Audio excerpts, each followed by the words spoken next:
Welcome to my channel, where every story pulls you into a new mystery. Every case tests your instincts, and every clue brings us one step closer to the truth. In today's case, we follow Hercule Poirot as he receives an invitation that wasn't written on paper, spoken aloud, or delivered by hand. It was whispered, softly, deliberately, and yet, somehow, it reached only him. What begins as curiosity soon turns into a chilling investigation, leading Poirot to a mansion that appears on no map and a dinner table set for guests who never arrived. Stay with me till the end, because the truth behind this invitation isn't just mysterious, it's deadly. So, pick up your cup of tea and get comfortable, because today's case is worth every second, until the very end. Chapter 1. The whispered invitation. Fog hung heavily over London, swallowing the streets in its thick embrace. In the distance, the muffled toll of Big Ben signaled the late hour, but at Crowley Manor, all was still. The grand estate, nestled at the edge of the city, was the epitome of high society elegance. However, on this particular evening, something lingered in the air, a peculiar sense of unease. Lady Dorothea Crowley, the widow of a renowned baron, sat in her study, a single candle casting soft shadows over her writing desk. She had just finished drafting her guest list for an upcoming soiree, when the butler entered with an unexpected delivery, a simple, unadorned envelope. The elegant handwriting inside read, "Come to the library at midnight. You are wanted there." The message was brief and cryptic, a jarring contrast to the controlled nature of her life. She turned the envelope over, but there was no return address, no clue to its origins. Curiosity gnawed at her, but practicality told her to ignore it. Still, she couldn't shake the feeling that something was about to unfold, something far outside the bounds of ordinary social gatherings. Lady Crowley folded the note and slipped it into her pocket, trying to push it from her mind. But the thought lingered, tugging at her. The library, with its towering shelves and quiet corners, would be the place where secrets were revealed, perhaps not in the way she expected. The dinner had gone smoothly, as it always did in such circles. Conversations flowed with grace, and the clink of crystal glasses punctuated the evening. Yet, through it all, Lady Crowley's mind wandered. She glanced at her guests, wondering if any of them had known of the mysterious message she had received. Among the guests were Captain Edward Holloway, a military man whose charm seemed as polished as his uniform, and Miss Evangeline Finch, a woman of delicate beauty who rarely spoke, but whose presence could not be ignored. The two exchanged glances often, but Lady Crowley noted their awkwardness, a tension hidden just beneath the surface. When the clock chimed 10, the guests lingered over after-dinner drinks, but Lady Crowley excused herself, feigning fatigue.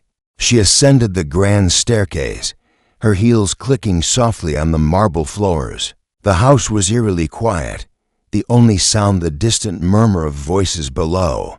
She paused before the library door, taking a moment to steady her nerves. Midnight was fast approaching. A glance at the grand clock confirmed that the time had come. Inside the library, the only light was from a few scattered candles. The room, normally a place of comfort and study, felt different tonight, foreboding, almost. The usual quiet of the manor was replaced by a tense silence that seemed to swallow every sound. Lady Crowley's heart raced as she pushed open the door. A figure stood at the far end of the room, near the fireplace. The shadows made it difficult to distinguish their features, but the figure turned, as if they had been waiting for her. "Lady Crowley," the figure said in a voice that seemed both familiar and distant. The words hung in the air, weighty with meaning. Her breath caught in her throat. "Who are you?" she asked, her voice trembling despite her best efforts to remain composed. The figure smiled slightly, their features still obscured by the shadows. "That is not the question you should be asking," they replied. "The real question is, Why are you here?" The fog outside deepened, and Crowley Manor, with its secrets and hidden histories, seemed to hold its breath. What Lady Crowley didn't know was that this whispered invitation would set into motion a series of events that would shake her to the core, drawing Hercule Poirot into a tangled web of deception. And so, with one enigmatic smile, the stage was set for the detective's arrival. At that very moment, Poirot stood at the doorstep of the manor. He had been summoned, though he knew not why. He gazed at the grand windows of the house, his keen senses picking up on the underlying tension. The game, he knew, was about to begin. Chapter 2. The first closed library door closed softly behind Lady Crowley, and the figure before her remained eerily still, watching her with an almost unsettling calm. Her heart raced as she took a cautious step forward, her heels muffled by the thick carpet beneath her. The shadows seemed to stretch longer, wrapping the room in a quiet, suffocating embrace. "Who are you?" she repeated, her voice firmer now but still betraying a trace of nervousness. The figure stepped out from the shadows, revealing a face that was both familiar and foreign. His features were sharp, his jawline clean, but his eyes, they were the eyes of a man long gone from her life, a ghost from her past. "It has been many years, Lady Crowley," he said, his voice soft yet filled with authority. "You may not remember me, but I have not forgotten you." Lady Crowley's breath caught. The man before her was Charles Travers, a former confidant of her late husband. She had not seen him in nearly 2 decades, not since the day he had disappeared without a word. The sudden reappearance of this man, and his cryptic message, rattled her more than she cared to admit. "Why have you come here? What is it that you want from me?" she demanded, though part of her already knew the answer. The invitation had been the first clue. His return, another. "I need your help, Dorothea," he said, his gaze never wavering. "There is a matter of great importance, something that involves not only you, but all of those gathered here tonight." The words lingered in the air, heavy with implication. Lady Crowley hesitated, her mind racing to make sense of the situation. "What is this matter?" "Speak plainly." "I cannot, not yet," Travers replied. "There are forces at play here, and I must tread carefully. But you must listen to me. There is a secret hidden within the walls of this house, something that could destroy all of us." Lady Crowley felt a chill run down her spine. "What secret? What are you talking about?"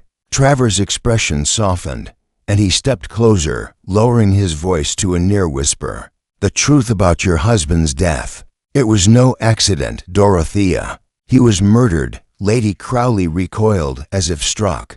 Her husband's death had always been a subject she preferred not to discuss, a wound too fresh to revisit. But Travers' words cut through the years of denial and repression, thrusting the past into the present. I don't understand," she stammered. "He died in a hunting accident.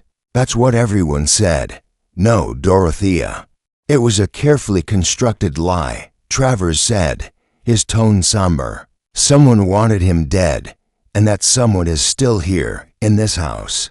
Lady Crowley felt her knees weaken, but she steadied herself against the edge of the desk. The room seemed to spin, and she had to clutch the back of a chair to steady herself. "And you believe this? Why?" "I have proof," Travers said, his eyes narrowing. "But I cannot show it to you until the time is right. Tonight, Dorothea, you must be ready to face the truth." Before she could respond, the door to the library opened slightly, and a figure stepped into the threshold. It was Captain Edward Holloway, his military bearing evident even in the quiet, dimly lit room. He glanced between Lady Crowley and Travers, his expression unreadable. "I beg your pardon," Holloway said, his voice smooth, though his eyes flicked nervously between them. "I didn't mean to interrupt, but the others are beginning to wonder where you've gone." Lady Crowley barely noticed him, her mind still reeling from the conversation she had just had with Travers. "I'll be out shortly," she murmured, her voice distant. Holloway hesitated for a moment longer before nodding and turning to leave. As the door clicked shut behind him, Travers turned back to Lady Crowley, his face now shadowed with a serious, almost grim expression. "You must be careful, Dorothea," he warned. "The people in this house, they are not who they seem. Someone here is involved in your husband's death, and I believe that. Someone is still hiding something." Lady Crowley's pulse quickened, and she found herself gripping the edge of the desk, her knuckles turning white. Her mind raced, trying to piece together the words, the implications, and the people who surrounded her. Could it be? Could someone here, someone she had trusted, be responsible for such a thing? "I need time to think," she said, her voice steady despite the storm inside her. "I will speak to you again, when I am ready." Travers inclined his head slightly, a subtle acknowledgement of her decision. "I will be waiting. But remember, time is not on our side, Dorothea. You must act soon." With that, he turned and vanished into the shadows, leaving Lady Crowley standing alone in the dim library. Her mind was spinning, torn between the desire to dismiss it all as nonsense and the nagging feeling that, perhaps, Travers was telling the truth. The dinner party continued in full swing, and soon Lady Crowley made her way back to the gathering, her heart heavy with the weight of the secrets now pressing against her. She re-entered the drawing room, where the guests were laughing and chatting, blissfully unaware of the storm that was brewing. But as she entered the room, her eyes caught something that made her pause. A small detail, hidden in plain sight, sitting innocently on the mantel above the fireplace. A letter, partially crumpled, its edge sticking out from behind a framed portrait. Lady Crowley's breath caught as she recognized the handwriting on the envelope. It was from her late husband, the letter that had been locked away for years, her last communication from him, the first true clue, hidden in plain sight. Chapter 3. The Gathering of Suspects. Lady Crowley's hand trembled slightly as she reached for the letter from her late husband. The envelope, which had been tucked behind the portrait for all these years, seemed almost to pulse with an eerie energy of its own. She hesitated for only a moment before pulling it free, careful not to disturb the fragile paper. The handwriting was unmistakable, her husband's elegant script, smooth and composed, the kind of writing one would expect from a man who prided himself on his intellect and precision. Yet the mere sight of it felt like a wound reopening, pulling her mind back to a time she had buried deep. Taking a steadying breath, she slid her finger under the flap and opened the envelope. Inside, there was only a single sheet of paper, folded neatly. As she unfolded it, her eyes scanned the words quickly, desperate for answers. "Dorothea, if you are reading this, I fear I am in grave danger. There are forces at work that I cannot escape, and I have made a decision that will change everything. I must go. The truth will come to light soon, but you must be ready for it. There is something you must know about Crowley Manor. Watch your guests tonight, and trust no one." Her breath hitched as she finished reading, her hands suddenly growing cold. The letter made little sense, yet everything it hinted at sent a shiver down her spine. It seemed to confirm all the fears she had suppressed for years, the things she had never wanted to face. The secrets of her husband's death, the shadows that hung over Crowley Manor, were all connected. And somehow, they were here, in this very room. As Lady Crowley stood frozen in place, trying to digest the implications of the letter, a voice interrupted her thoughts. "Lady Crowley?" She looked up to find Captain Holloway standing in the doorway, his expression polite but uncertain. "I hope I'm not disturbing you," he said, his gaze flicking to the letter still held in her hands. "The others are waiting for you in the drawing room. Dinner is nearly over, and I thought it best we reconvene." She gave a small nod, tucking the letter back into its envelope and slipping it into her pocket. "Of course, Captain. I shall join them at once. Her mind was still reeling as she made her way back to the drawing room, the words of her late husband echoing in her thoughts. Forces at work, secrets hidden within the manor. Watch your guests. But how could she even begin to trust anyone after what she had just learned? Who among them was hiding something? When Lady Crowley entered the drawing room, the guests fell silent, their eyes turning toward her. The polite smiles and murmurs of conversation seemed forced, as though everyone was waiting for her to make the next move. She could feel their eyes on her, a weight that only increased her unease. Her gaze swept over the room, taking in the faces of those who had been gathered under her roof. Captain Holloway, standing tall with an air of military precision, seemed oblivious to the tension that hung thick in the room. Miss Evangeline Finch, who had been seated in a corner, appeared as composed as ever, her eyes studying Lady Crowley with an intensity that sent a shiver down her spine. And then there was Lord Trevor Cartwright, a man who had long held an interest in Lady Crowley's affairs, his smile always too charming, too calculated. Each one of them, she realized, had something to hide. But what Lady Crowley? How lovely to have you join us, Lord Cartwright said with a smooth voice, rising from his seat and offering a slight bow. I do hope you are not feeling unwell. We were just discussing the evening's events. Nothing of importance, I'm sure. Lady Crowley replied curtly, her gaze lingering on each guest as she spoke. It seems I've been distracted, but I'm ready to proceed. Let's not waste any more time. She moved toward the group, her eyes narrowing slightly as she took a seat. The room was still, all of them watching her closely, waiting for her next move. It was clear to her that they had no idea what was about to unfold, but she did. The pieces were starting to fall into place. Before we continue, Lady Crowley said, her voice suddenly firm, I believe we should address something. There have been too many odd occurrences tonight, and I would like to get to the bottom of them. A tense silence followed her words. She could see the unease flicker in their eyes, but they said nothing, waiting for her to elaborate.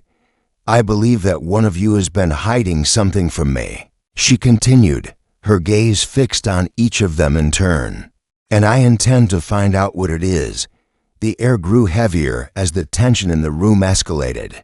The guests exchanged glances, and Lady Crowley could sense their discomfort. It was subtle but unmistakable. She knew they were hiding something, and tonight, she would uncover it, just as she was about to press further. The butler appeared in the doorway, his face as composed as ever. Excuse me, Lady Crowley, he said, his voice steady but urgent. There's a matter that requires your attention in the library. Lady Crowley's heart skipped a beat. The library. Her thoughts immediately went to the letter, to the secret she had just uncovered. Could this be related? She glanced around the room, her eyes scanning the faces of her guests. The feeling of unease had only intensified.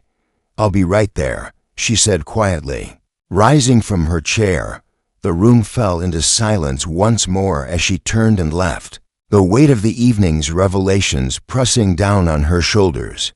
Something was happening, something she was only beginning to understand, and soon she would have the answers. Chapter 4.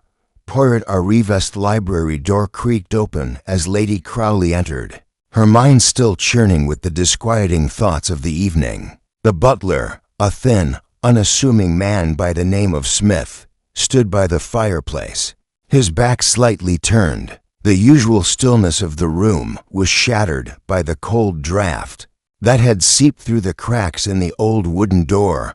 Lady Crowley, Smith said with his customary formality, his voice strained. There's someone here to see you. Lady Crowley's heart gave a quick, almost imperceptible jolt. Who? She asked, the tension in her voice betraying the calm exterior she tried to maintain.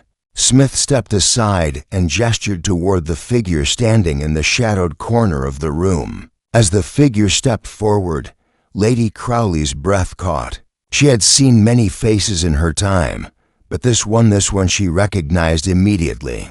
Hercule Poirot. The Belgian detective's small frame seemed to fill the room with an air of both authority and intrigue. His sharp eyes scanned the space, and his meticulous mannerisms were instantly apparent. A man who paid attention to every detail, no matter how small. His immaculate suit, his perfectly combed hair, and his ever-present, slightly bemused expression were all trademarks of the detective who had earned the reputation of solving the unsolvable. "Ah, madam," Poirot said, his voice as smooth and deliberate as always, as he bowed ever so slightly. "It is a pleasure to finally meet you in person." Lady Crowley stood for a moment, unsure of how to react. She had heard of Hercule Poirot, of course. His reputation preceded him, as did his uncanny ability to unearth the truth buried beneath layers of lies and deceit. But his rival now, at this moment, seemed like an intrusion. Or perhaps, in the grand scheme of things, it was exactly what she needed. "Mr. Poirot," she said, her voice steady but laced with an undercurrent of urgency. "You must forgive me, but this is an unusual time for a visit." Poirot's lips curled into a faint, knowing smile. "Ah, but it is often in the midst of the unusual that the truth presents itself most clearly." Nest's pause. Lady Crowley's eyes narrowed slightly, but she nodded, gesturing for him to continue. "What brings you here, Poirot?" "I was called," he replied, his voice light, but his gaze piercing. "A certain invitation, perhaps?" Lady Crowley stiffened. It wasn't just Poirot's presence that unsettled her, but the way he seemed to already know so much. Was he aware of the letter she had found? Has someone mentioned her growing unease? "The invitation was for me," she said, the words coming out more sharply than she intended. "But you've come at your own discretion?" Poirot's smile widened. "My discretion, yes, but also the necessity. There are mysteries, madam, that refuse to remain hidden for long. They have a way of calling to those who can see them for what they truly are." The implication was clear. Poirot didn't need to be invited. He had come because he sensed something was amiss. Lady Crowley's unease deepened as she realized that Poirot had not just arrived to solve a mystery. He had come because he had already sensed that something dangerous was brewing within the manor's walls. "Very well," Lady Crowley said, her voice steadying as she met Poirot's gaze. "What is it that you believe is happening here?" Poirot stepped closer, his eyes scanning the room with the intensity of a man used to noticing even the smallest of details. "I believe, madam, that your guests are not the people they claim to be. Each one has a secret, a truth they are keeping hidden. And I believe, monsieur, that someone in this very house is not as innocent as they appear."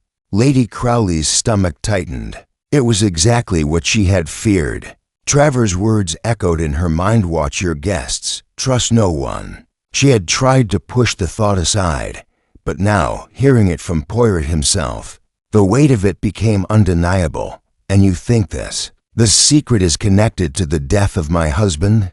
she asked, her voice barely above a whisper. Poirot's eyes softened, but only briefly. "I do not know, madam, not yet, but I will uncover it, piece by piece, until we arrive at the truth." Lady Crowley swallowed hard. She had no choice but to trust Poirot now. He was here, and if anyone could uncover the mysteries that surrounded her husband's death and the hidden truths of her guests, it was him. "I am at your disposal, Poirot," she said, her voice resolute. "But I must warn you, there are many people in this house who do not take kindly to outsiders. They will not speak freely." Poirot gave her a knowing smile. "Madam, I have dealt with far worse than mere reluctance. I have the patience to listen, the mind to see through the lies, and the determination to uncover what is hidden. You may not like the answers, but we shall find them nonetheless." As Poirot finished speaking, the faint sound of footsteps echoed from the hallway. Lady Crowley turned toward the door, already anticipating the next wave of complications. The night was far from over, and with Poirot now involved, She knew that things would soon start moving faster, perhaps faster than she was ready for. "Shall we begin?" Poirot asked, his tone a mix of curiosity and authority. "There's much to unravel, madam, and time, as always, is of the essence."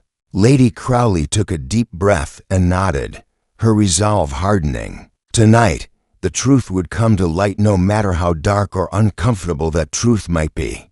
Chapter 5. Initial interviews begin. Lady Crowley led Poirot through the grand hallway of Crowley Manor, the footsteps of her guests echoing faintly behind them as they made their way to the drawing room.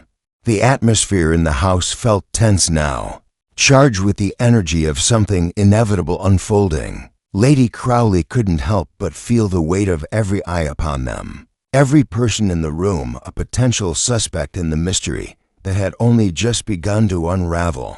Poirot walked behind her, his small figure moving with the kind of quiet confidence that seemed to fill the room. Despite his lack of stature, he said little as they passed through the corridors, but his eyes never stopped moving, scanning every object, every corner, as if every inch of the house held a clue. They reached the drawing room, where the guests were gathered, but the mood had shifted. What had once been a gathering of polite conversation and laughter had become a much quieter affair. The faces of Captain Holloway, Miss Finch, and Lord Cartwright all wore varying degrees of tension. Though they tried to maintain their usual composure, Poirot paused at the doorway, his gaze sweeping over the group, studying them with a precision that made Lady Crowley's skin prickle.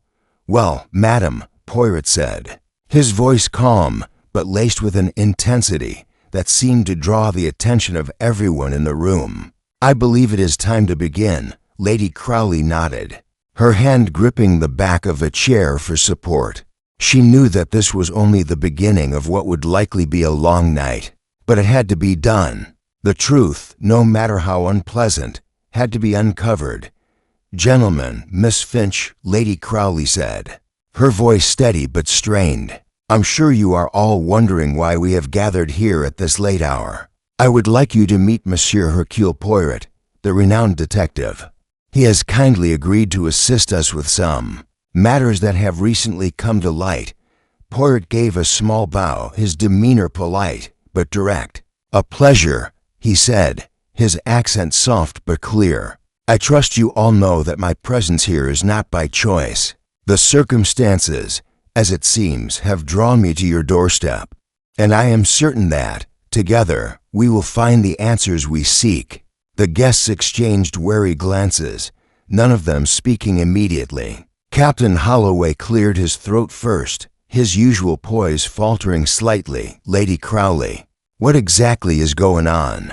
he asked, his voice tight. "Is there a problem with the staff? Has something gone missing?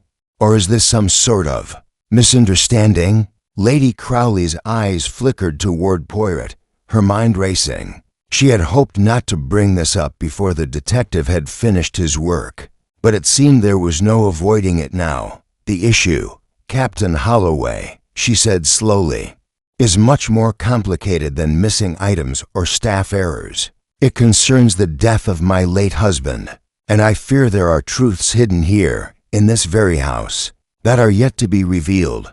The words hung in the air like a dense fog, and for a moment there was a silence so thick it seemed to suffocate the room. The guests stared at Lady Crowley in disbelief, none of them willing to speak at first. Then Miss Finch, who had been unusually quiet up to that point, broke the silence. "You can't possibly believe that my uncle's death was anything but an accident," she said, her voice wavering slightly but laced with a sharp edge. "This is absurd. My uncle was a man of honor. He would never have been involved in anything so sordid." Poirot's eyes flicked toward her, his gaze assessing. "Ah, but madam, accidents are often just the most convenient way of explaining away what is uncomfortable to admit. No one wishes to face the uncomfortable truth, when it is so much easier to wrap it in the guise of fate." Miss Finch visibly stiffened but held her ground. "I don't believe I asked for your opinion, Monsieur Poirot," Poirot's lips curled into a small, knowing smile, but he did not press further. Instead, he turned his attention back to Lady Crowley. "Madam, I believe it is time to begin with some questions," he said. "Let us speak with each of your guests, one by one. We will uncover the inconsistencies, the little details that speak volumes, and from there, the truth will come into focus." Lady Crowley nodded, though a sinking feeling crept into her chest. She had always known that the truth would not be easily uncovered, but she had hoped it might remain buried for a while longer. Now, with Poirot's calm yet relentless determination, she could feel the walls closing in. Captain Holloway was the first to be asked to stay behind. He stiffened at the mention of an interview, but did not protest. Miss Finch and Lord Cartwright exchanged another glance, but neither of them seemed eager to leave. Poirot gestured to the chairs near the fireplace, and Captain Holloway sat down, his posture rigid. Lady Crowley moved to stand by the window, her arms crossed tightly, unwilling to sit. She needed space, room to breathe. Poirot wasted no time. "Captain Holloway," he began, his voice as steady as ever, "you served in the military, did you not?" "Yes," Holloway replied, his voice strained. "For over a decade, and yet," Poirot continued, "you appear to be a man who is not unfamiliar with danger, but you seem anxious tonight, perhaps more than one might expect from someone with your experience. Tell me, Captain, have you ever felt truly safe here in Crowley Manor?" The question hung in the air, the weight of it pressing down on the captain, who shifted uncomfortably in his seat. Lady Crowley watched them both from across the room, her heart pounding as she realized the investigation was officially underway. Chapter 6. First false lead. Captain Holloway shifted uncomfortably in his seat, his hands clasped tightly in front of him as Poirot's piercing gaze never wavered.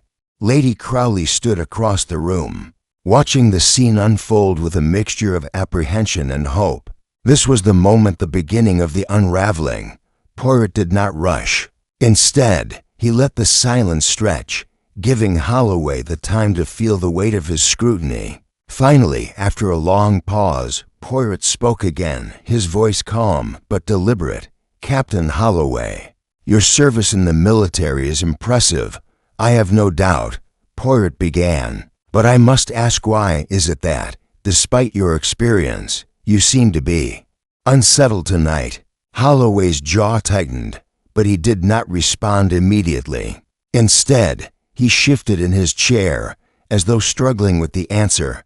"I'm not unsettled," Holloway said, his voice too sharp, too defensive. "I'm merely concerned. This is all a misunderstanding, Poirot. There's no need for your presence here." Poirot's eyes never left him, his gaze steady and unflinching.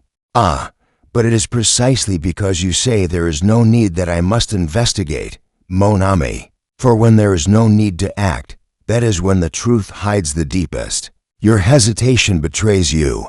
You fear something." The tension in the room grew thicker with each passing moment, and Lady Crowley's heart pounded in her chest. She had hoped that Poirot's methodical approach would bring clarity, but she was beginning to wonder if the detective was leading them down a dangerous path. "Captain, I must ask, did you know my late husband well?" Lady Crowley's voice broke through the silence, her tone still calm but betraying a hint of urgency.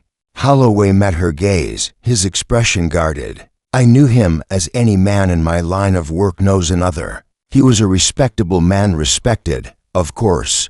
But I cannot see how my relationship with him has anything to do with this." Poirot smiled faintly, his lips barely curling. "Ah, Captain, I fear you missed the point entirely. It is not the nature of your relationship with Monsieur Crowley that interests me. It is the nature of your actions tonight. You, like the others, are hiding something. You did not come here merely to attend a dinner, did you?" Holloway bristled, his eyes narrowing. "What exactly are you implying, Poirot?" Poirot leaned forward slightly, his voice lowering just a fraction. "What I imply, Captain, is that there are things happening here tonight that you do not want to come to light. You are not the man you claim to be. And yet, in your eyes, I see something else, guilt. Perhaps not for a crime, but for something that brings you shame. Something you wish to bury. The captain's face reddened, and for a moment, Lady Crowley wondered if he might snap. Instead, Holloway took a deep breath, trying to compose himself. Enough, Holloway said, his voice tight with frustration. This is absurd. My life has been dedicated to duty, to service. You can't simply accuse me of things based on nothing more than your suspicions. Poirot stood, his movements slow and deliberate as he circled the room, taking in every detail, every shift of Holloway's posture. No, Captain, it is not suspicion that guides me, it is the truth that you have hidden so well beneath your bravado. But I shall uncover it, piece by piece, until there is nothing left for you to hide. Lady Crowley watched the scene unfold in stunned silence. Poirot's words were like a slow, calculated dissection, each one carving away at Holloway's calm exterior. She wanted to speak, to intervene, but something in Poirot's methodical approach held her back. She had invited this investigation, and now it seemed as though the truth was both closer and more dangerous than ever. Finally, after what felt like an eternity, Poirot stopped pacing and turned back to face the captain. Captain Holloway, I have no doubt that you wish to protect yourself from any hint of scandal, but I assure you, the truth will find its way to the surface regardless of how many layers of defense you try to build. Now, tell me, what were you doing the night of your colleague's death? Holloway's eyes widened ever so slightly, a brief flicker of panic crossing his face. I don't know what you mean, he stammered, but Poirot had already caught the lie in his voice. Do not lie to me, Captain. You know exactly what I mean. You were there that night, at the estate, and I suspect that your presence was not as innocent as you claim. You knew something was going to happen, didn't you? The room held its breath as Holloway opened his mouth to protest, but no words came out. Instead, he clamped his lips together, his shoulders sagging in defeat. Poirot stepped forward, his voice gentle now, almost soothing. Captain, I do not wish to cause you unnecessary distress, but I must ask you to tell me the truth. Your silence now will only make things worse. Who is it you are protecting? Holloway's gaze flickered briefly to the door, then back to Poirot. His eyes filled with a mixture of anger and fear. He opened his mouth once more, but before he could speak, the door to the drawing room creaked open. Lady Crowley's heart skipped a beat as a familiar voice cut through the tense silence. Captain, I believe this conversation is over for now. It was Lord Cartwright, his voice calm, but carrying an unmistakable edge of authority. Perhaps we should all take a break. We've been talking for far too long. Poirot turned to face Lord Cartwright, his eyes narrowing. As you wish, monsieur. But this matter is far from over. There's much more to learn before the truth can be uncovered. The room fell into an uneasy silence as Lord Cartwright stepped further inside, his gaze flicking from Poirot to Captain Holloway. Lady Crowley could feel the weight of the evening pressing down on her. The investigation had only just begun, but already, the lies were beginning to surface, and with them, the danger that lay hidden in the shadows of Crowley Manor. Chapter 7. The psychological gamut tension in the drawing room had reached a near breaking point. As Lord Cartwright entered, the weight of his presence seemed to shift the room's atmosphere. The casual ease with which he had addressed the situation did little to diminish the discomfort. Lady Crowley could feel that the pressing need to resolve the conflict that had been building under the surface. Captain Holloway's strained silence, Poirot's unwavering gaze, and now Cartwright's calm intervention, it was all part of something much larger than any of them could yet understand. Lord Cartwright glanced briefly at Poirot, his expression unreadable, before turning toward Captain Holloway. I believe, Captain, you've been through enough tonight. Perhaps it's best we let Monsieur Poirot continue his investigation in peace." The captain gave a stiff nod, but did not speak.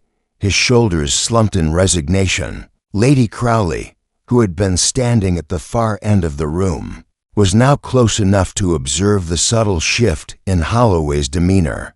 The man seemed utterly defeated, as though the weight of Poirot's interrogation had cracked something inside him, and he could not hide the cracks anymore. "Indeed, perhaps," Poirot replied, his voice never losing its calm assurance. He gave a small, almost imperceptible nod, then turned his gaze back to Holloway.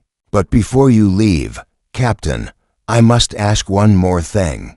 What was the purpose of your visit to the manor the night of your colleague's death? Was there something you were hoping to find?" Holloway opened his mouth to respond, but the words caught in his throat.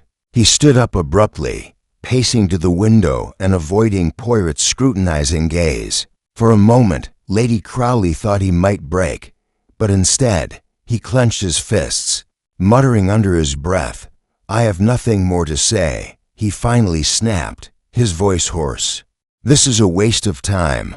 Poirot allowed him a moment of silence before speaking again, his voice softer but no less authoritative. "That may be so, Captain, but in my experience, those who remain silent have the most to hide." The words seemed to hang in the air, and Lady Crowley could sense the growing unease in the room. Holloway's shoulders stiffened, but he remained silent, staring out at the fog outside as if trying to escape the weight of Poirot's words. The detective didn't press further, and after a long moment, Holloway left the room without a word, his footsteps echoing in the hall beyond. Lord Cartwright, too, followed, leaving Lady Crowley alone with Poirot. The detective didn't immediately speak. Instead, he moved slowly to the window, his sharp eyes taking in every detail. "There's more here than meets the eye, madam," he said finally, his voice low. "This Captain Holloway, while he may not be the killer, knows more than he is willing to admit." Lady Crowley was silent, her mind racing. She had hoped for more clarity, but Poirot's words only deepened the mystery. Holloway, a man of honor in his own right, was hiding something, and it was clear now that his silence was no accident. "Do you think he is involved in your husband's death?" Lady Crowley asked quietly, though the question already weighed heavily on her heart. Poirot turned to face her, his expression unreadable. "Not directly, but his presence here that night, it is no coincidence. People do not come to a house like this unless they have a purpose, a reason to be involved." Lady Crowley felt a chill run down her spine. But why would Holloway be involved in something like that? He seemed like an honest man.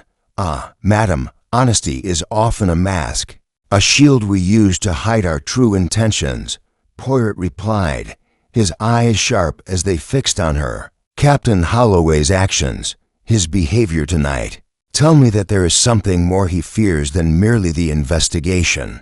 Lady Crowley stood still for a moment, absorbing his words. Her late husband's death had always been a painful topic, but now it seemed to be unraveling with every word Poirot spoke. She had thought she knew those closest to her, the people who moved in her circles, who had dined at her table, but now it seemed as though she had misjudged everyone. Poirot's voice broke through her thoughts. "We must continue, madam. There are others who have secrets they are unwilling to share, and it is those secrets that will lead us to the truth." The detective turned back toward the door. "I will need to speak with your other guests," he said, his tone carrying the weight of finality. "Lord Cartwright, Miss Finch, they may know more than they are letting on." Lady Crowley nodded, her resolve hardening. She knew that Poirot was right. There were more lies to uncover, more questions to ask. She had no idea who could be trusted, but she couldn't afford to hesitate now. As Poirot stepped toward the door, she followed him. "What do you suspect, Poirot?" she asked, her voice barely above a whisper. "I suspect," Poirot said softly, "that we are all being played. But who is playing the game and who is the pawn? That, madam, is what I intend to find out." Lady Crowley's chest tightened as they left the room. The pieces were falling into place, but the truth remained just out of reach, hidden behind layers of deception, waiting for Poirot to uncover it. The evening was far from over. Chapter 8. A secondary mystery. Lady Crowley escorted Poirot down the winding corridor to the grand dining hall where the guests had gathered. The night had grown late, the faint echoes of murmured conversation reverberating through the house. Yet the air felt heavy, as if every person in that room were holding their breath, waiting for the next shoe to drop. Poirot's presence seemed to cast a shadow over the proceedings. As they entered, all conversation ceased. Lady Crowley glanced at her guests, each one wearing an expression of subtle discomfort, their eyes flicking to Poirot as he moved with unhurried precision through the room. Miss Finch stood by the fireplace, her posture rigid, while Lord Cartwright was seated, his hands folded neatly in front of him. Captain Holloway had left the scene moments earlier, but the unease he had left in his wake still lingered. Lady Crowley could see the tension in their eyes, each of them hiding something, though they had no idea how much Poirot had already uncovered. Poirot took in the room, his sharp gaze scanning every face before he spoke. "It seems, madam, that your guests are a most enigmatic bunch, but what is hidden cannot stay hidden forever."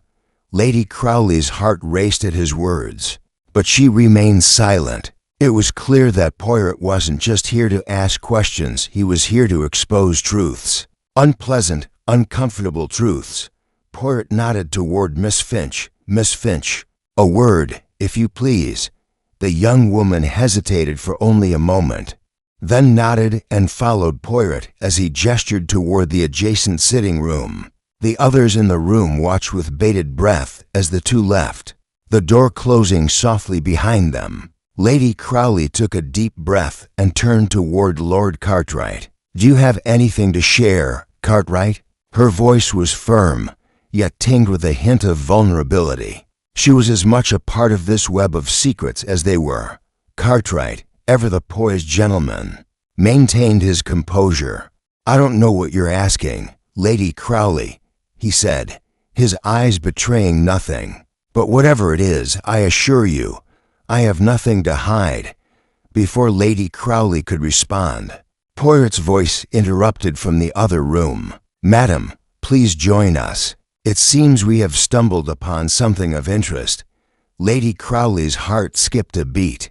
She nodded to Cartwright and quickly made her way toward the sitting room, her footsteps quick but silent. Inside, Poirot was standing beside Miss Finch, holding a small, delicate object in his hands. It was a silver pocket watch, one that gleamed even in the dim candlelight. Lady Crowley's gaze flickered to Miss Finch, whose face had gone pale. "I believe this is yours, Miss Finch?" Poirot asked, his voice calm but penetrating. Miss Finch's eyes widened, and she took a step back. "I don't know what you mean, Poirot. That isn't mine.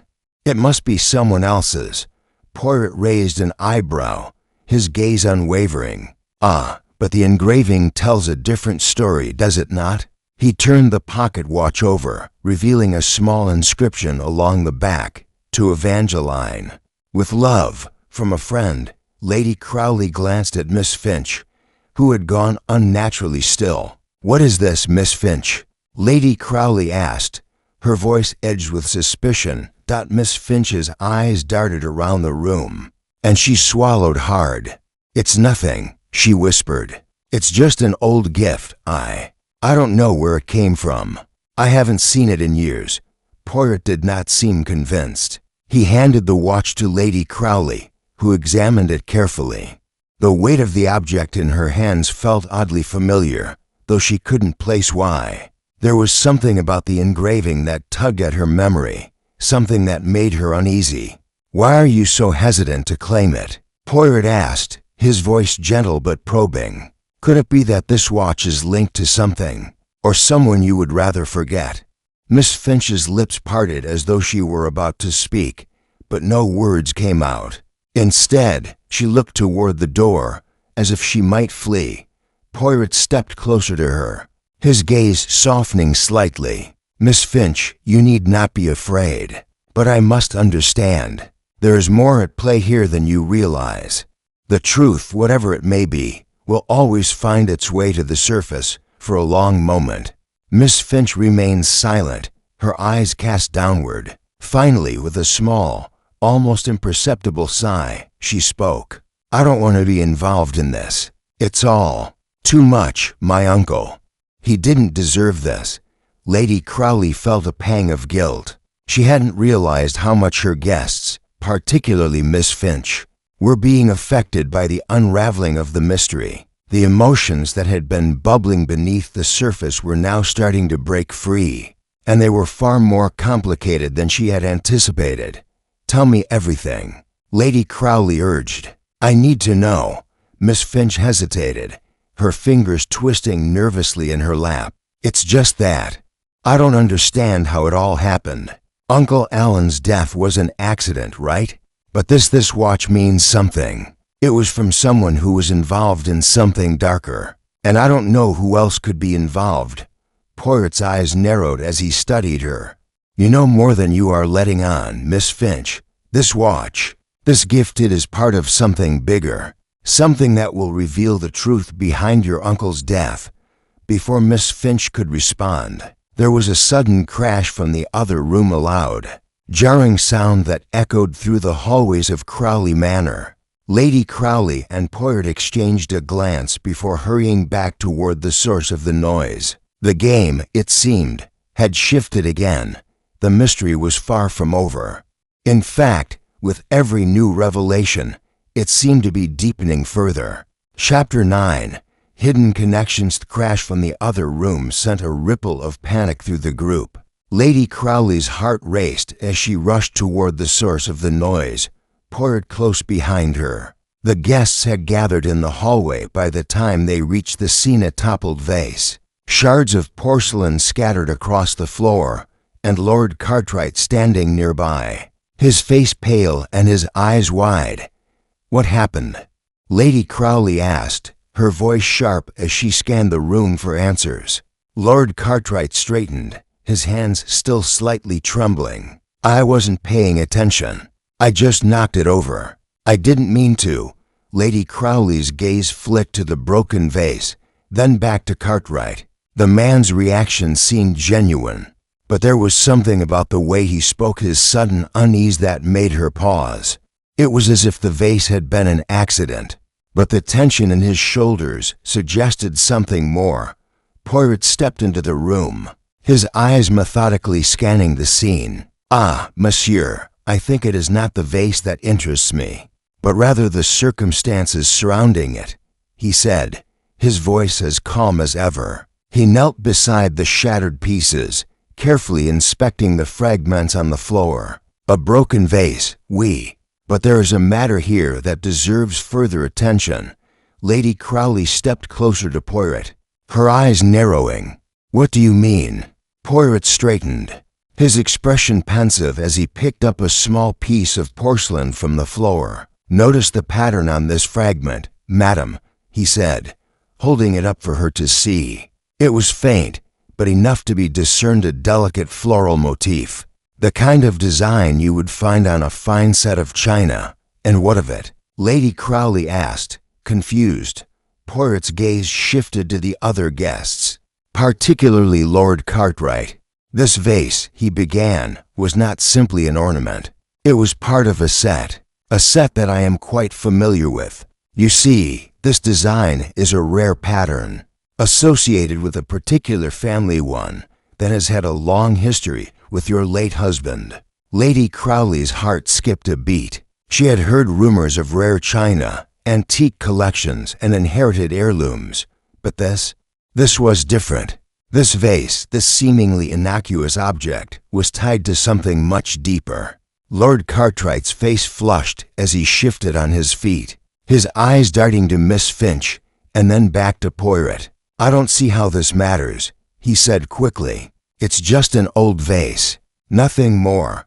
Poirot stood up, his expression unreadable as he faced Lord Cartwright. "But monsieur, Everything matters now.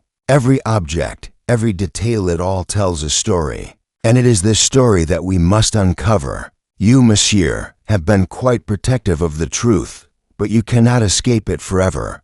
Lord Cartwright's jaw tightened, but he remained silent. His hands were clenched at his sides, and Lady Crowley could see the subtle shift in his demeanor. Something about this vase, this connection to her late husband, was clearly affecting him more than he let on. "I don't understand," Lady Crowley murmured. "How is this vase connected to anything?" Poirot's eyes softened as he met her gaze. "Madam, this vase is not just an object of decoration, it is a clue that will unlock the connections between the people here in this house. Lord Cartwright, Miss Finch, Captain Holloway, they all have ties to it. To your husband's legacy, to something hidden." Lady Crowley felt her heart race. The implications were too many to process all at once. Was it possible that the truth about her husband's death, the mystery of the guests gathered here, was bound up in this simple broken vase? Poirot turned to Miss Finch, who had been quietly observing the scene. "And you, Miss Finch," he said, his voice gentle but firm, "what do you know about this vase?" Miss Finch stiffened, her gaze flicking nervously between Poirot and Lady Crowley. She shifted uncomfortably, her lips parted as if she were about to speak, but no words came. Instead, she looked down at the floor, her expression guarded. Poirot took a step closer to her, his gaze never leaving her face. "There's no need to hide, mademoiselle. I do not ask for secrets. I ask only for the truth. You know what this vase represents, do you not?" Miss Finch swallowed, her fingers twitching at her side. Finally, after a long, painful silence, she spoke. "I didn't know about the vase, not specifically, but I knew about the collection. My uncle, who had a set of china like that, passed down from his family. I never asked where he got it, but I know it's valuable, and I know he kept it locked away, always hidden from view. I didn't think it meant anything." Poirot's eyes flicked to Lady Crowley. "Ah, the pieces fall into place, madam. Your late husband, Monsieur Crowley, was not simply an avid collector of rare antiques. He was involved in something more dangerous, something that ties together the people in this room." Lady Crowley's mind spun. It was all coming too fast, too suddenly. The china, the vase, the connections between her husband's legacy and the people she thought she knew. Was it possible that these seemingly insignificant objects held the key to everything? Poirot stepped back, his expression serious. "The connections between these people, madam, are not coincidental. Each of them has a part to play in this mystery, and I suspect, soon, one of them will make a mistake that will reveal the truth about your husband's death." Lady Crowley felt the weight of the evening pressing down on her. The truth was close now, but the more she uncovered, the more questions rose. The mystery of the vase was only the beginning, and with Poirot on the case, she knew the answers would come whether she was ready for them or not. Chapter 10. Poirot's secret clue. Tension in Crowley Manor seemed to grow with every passing moment, thickening the air until it was nearly impossible to breathe. Lady Crowley stood in the drawing room, her thoughts racing as she processed the conversation with Poirot and Miss Finch, the broken vase, the engraving, the ties to her late husband. It all felt like an unraveling tapestry. One thread pulled, revealing more and more until the entire picture was exposed. Poirot, who had been remarkably composed throughout the investigation, now seemed more focused than ever. His eyes were darting from object to object in the room, noting details that Lady Crowley would never have considered. It was as if the very walls of the house had begun to speak to him, whispering their secrets. He stood near the mantelpiece, examining a small trinket that Lady Crowley had never paid much attention to. It was a simple silver coin, polished to a high sheen, with no particular markings or inscriptions. But Poirot's fingers traced it with a familiarity that struck Lady Crowley as odd. "Ah," Poirot murmured, "this coin. It has been here all along, unnoticed, like so many other things. He turned toward Lady Crowley, his eyes gleaming with that peculiar spark of insight she had come to recognize. But it is not the coin itself that holds the key, madam, it is the placement of it. Lady Crowley stepped closer, her curiosity piqued. What do you mean? It's just a coin. I've never given it much thought. Poirot smiled, his expression both amused and serious. Ah, but that is precisely the point. A small object like this, placed in plain sight, yet so easily ignored. Why, a coin like this should have a story, yet it seems out of place in this room. It should not be here. Lady Crowley studied the coin more closely now. It seemed so ordinary, yet Poirot's sharp observation made it seem anything but.